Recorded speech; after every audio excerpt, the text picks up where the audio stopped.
ये प्रश्न है आत्मा पर कि आत्मा की व्याख्या जैन दर्शन में अन्य दर्शनों से किन किन एस्पेक्ट में डिफरेंट है। तो भारत में अनेक दर्शन हुए हैं ना। दर्शन फिलोसफी फिलोसफी मतलब विचारधारा, अलग अलग लोग के अलग अलग ओपिनियंस हुए हैं।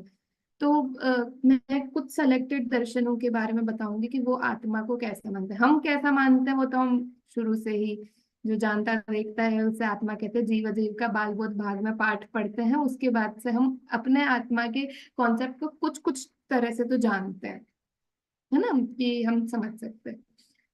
अनेक दर्शन है भारत में। नौ नौ दर्शन मेन माने जाते हैं भारतीय दर्शन। उसमें से 6 आस्तिक है, 3 नास्तिक है। 3 नास्तिक में ही एक जैन दर्शन भी है। तो नास्तिक क्यों कहते हैं? तो क्योंकि यहाँ पर आस्तिक और नास्तिक की डेफिनेशन है कि जो वेदों को मानता है उसे आस्तिक कहते हैं, और जो नहीं मानते हैं वे नास्तिक दर्शन के अंदर है। तो हमारे वेदों का प्रामाण्य नहीं मानते, वेदों के अनुसार हमारा दर्शन नहीं चलता, अतः हम नास्तिक दर्शन के अंदर या अवैदिक दर्शन के अंदर काउंट होता है। एक दर्शन है चारवाक दर्शन।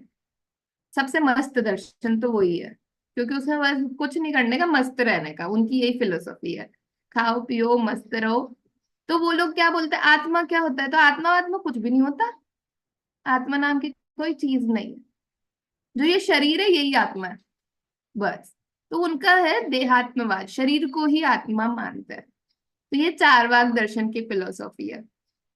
तो उससे जैन दर्शन कैसे डिफरेंट है? तो स्पष्टतया डिफरेंट है।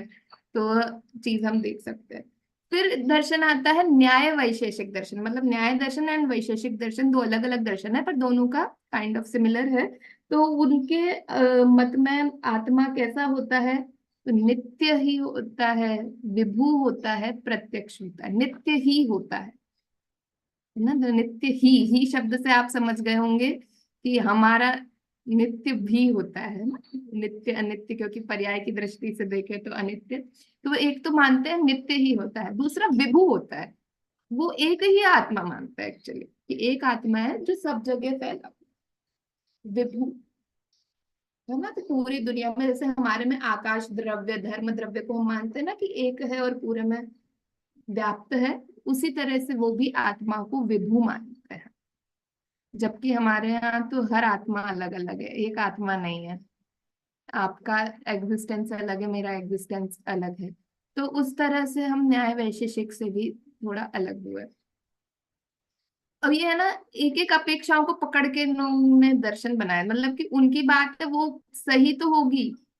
जैसे नित्य भी हम भी मानते हैं, पर उनके यही दिक्कत हो गई कि वो थोड़ा स्यादवाद नहीं मानते, वो एक ही चीज को सर्वथा मानते हैं।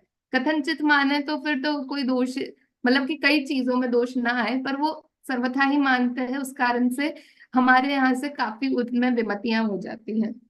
फिर उसके बाद एक आता है सांख्य दर्शन। सांख्य योग दर्शन के अंतर्गत क्या होता है, दो तरह के तत्व होते हैं, प्रकृति और पुरुष।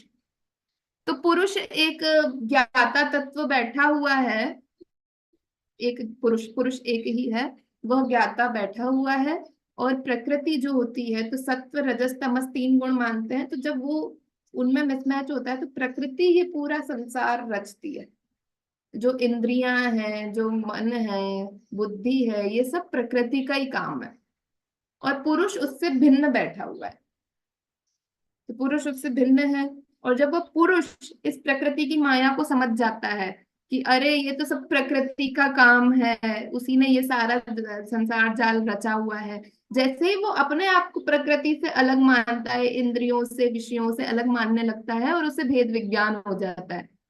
और वो भेद विज्ञान हो जाएगा, फिर वही जब तक उसकी आयु पूर्ण नहीं होगी तब तक वो इस शरीर में रहेगा जीवन मुक्त बनकर। और जैसे ही आयु पूर्ण हो जाएगी तो वो विदेह मुक्त सुख कैवल्य की प्राप्ति हो जाएगी। तो कई चीजें तो हमको सिमिलर लग रही है, भेद ज्ञान मानते हैं, बिना भेद ज्ञान के मुक्त नहीं मानते, इत्यादि चीजें हैं। पर उसमें भी सर्वथा और उसका फर्क पड़ता है। और हमारे यहाँ पे जैसे 6 द्रव्य आदि की जो कल्पना की गई है वह उस तरह से नहीं मानते हैं। वो पुरुष को सर्वथा नित्य ही मानते हैं, पुरुष को अपरिणामी ही मानते हैं, है ना। तो उस तरह से अपने जो आत्मा का उत्पाद व द्रव्य युक्त जो जीव द्रव्य है, उससे वह अलग पड़ता है। फिर इसके बाद एक आता है अद्वैत वेदांत। वेदांती जो होते हैं उसमें भी कई टाइप्स होते हैं। तो अद्वैत वेदांत, अद्वैत वेदांत क्या मानते हैं, सर्वम खलु इदम ब्रह्म, ये एक ब्रह्म है, ब्रह्म ही है ये सब कुछ, जो कुछ है सब ब्रह्म है। जीव चीज हो, अजीब चीज हो, हंसती खेलती बोलती चीज हो, पड़ी हुई जो चीजें, ये सब कुछ ब्रह्म है, और ब्रह्म ही सत्य है, बाकी पूरा जगत मिथ्या है। तो ऐसा नहीं आप भी ब्रह्म हो, मैं भी ब्रह्म हूँ, ये भी ब्रह्म है, सब ब्रह्म है। और हम जब ये सब मिट जाएगा ना, मतलब जैसे मृत्यु हो गई, फिर वो आत्मा ब्रह्म में ही जाके मिल जाएगी। इसीलिए जब भी उनके यहाँ कोई शांत होता है तो ये बोलते हैं कि ब्रह्म तत्व में विलीन हो गए हैं, क्योंकि वो ब्रह्म को ही एक मानते हैं, है ना। तो ब्रह्म मानते हैं। फिर एक द्वैत वेदांत होता है, द्वैत वेदांत, द्वैत अद्वैत वेदांत, ऐसे अलग अलग। तो एक उनकी और आइडियोलॉजी है कि तीन तरह की चीज, मतलब कि जीवात्मा, परमात्मा, मुक्तात्मा। जो संसारी जीव है, हम सब जीवात्मा है। जब हम सब इन विकारों से दूर हो जाएंगे, तब हम मुक्त हो जाएंगे, तो मुक्तात्मा बन जाएंगे। पर मुक्तात्मा परमात्मा से अलग है। हमारे यहाँ क्या मानते हैं, मुक्त हो गए, भगवान हो गए, हम ही पूज्य हो जाते हैं।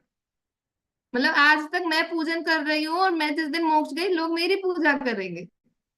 तो हमारे यहाँ ये कॉन्सेप्ट है। उनके यहाँ इससे थोड़ा सा डिफरेंट है कि, है ना, मुक्तात्मा और परमात्मा दोनों अलग अलग चीज है। जो ब्रह्म है वो तो परमात्मा है ही, भगवान है, उन्होंने सृष्टि बनाई है, वो ही सब कुछ देख रहे हैं। तो हम मुक्त होने के बाद भी मुक्त तो रहेंगे, पर हम वो नहीं हो पाएगा, क्या बोलते हैं, परमात्मा नहीं बन सकते, हम पूज्य नहीं बन सकते कभी। तो ये उनकी आइडियोलॉजी है। फिर क्या होता है, गुण। हम मानते हैं हर आत्मा में अनंत गुण है। न्याय वैशेषिक वालों के मत में 24 ही गुण है, और उस 24 में भी कुछ गुण ऐसे हैं कि अगर इस आत्मा में ये गुण पाया जा रहा है तो ये गुण नहीं पाया जाएगा। तो उनके यहाँ लिमिटेड गुण है। और ज्ञान भी, क्योंकि और वहां पे क्या मानते हैं कि गुण अनित्य होते हैं। मतलब पहले वस्तु उत्पन्न होती है, फिर उसमें गुण आते हैं। तो जब वस्तु फिर नष्ट हो जाएगी, तो गुण भी चले जाएंगे। तो जब, है ना, आत्मा मुक्त हुआ, तो क्योंकि ज्ञान भी गुण है, तो आत्मा मुक्त होता है तो ज्ञान रहित हो जाता है। वो ऐसा मानते हैं कि क्योंकि ज्ञान भी गुण है, तो गुण चले जाते हैं, तो आत्मा में ज्ञान नहीं बचा। इस तरह से वो मानते हैं। फिर हम लोग क्या मानते हैं, जीव को संकोच विस्तार वाला ना, कि जिस शरीर में हो जाएगा, उस शरीर जितना हो जाता है, चींटी जितना हो जाता है, हाथी जितना हो जाता है। वो लोग विभू ही मानते हैं, क्योंकि पूरे में व्याप्त मानते हैं। तो वो हमारी संकोच विस्तार वाली बात पे हंसते हैं कि आत्मा कैसे छोटा बड़ा हो जाता है, आत्मा तो पूरे में रहता है ना। तो वो ये संकोच विस्तार वाला एक ये जो कंसेप्ट है, इसको जैन दर्शन का हम एक्सक्लूसिव भी मान सकते हैं कि, है ना, जैन दर्शन इस चीज को मानता है कि, है ना, व्यक्ति जो आत्मा है वो अनंत है, और अनंत आत्मा अपने अपने प्रदेश को संकुचित और विस्तृत कर सकती है। तो इस तरह से अनेक दर्शनों में अलग अलग तरह की मान्यताएं होती हैं। तो मैम, इसमें रीबर्थ वाला जो कंसेप्ट है जीव का, हाँ, तो वो किन धर्म, किन ये मतों में हमारे समान माना जाता है? बेसिकली चारवाक दर्शन के अलावा सारे दर्शन मानते हैं पुनर्जन्म को।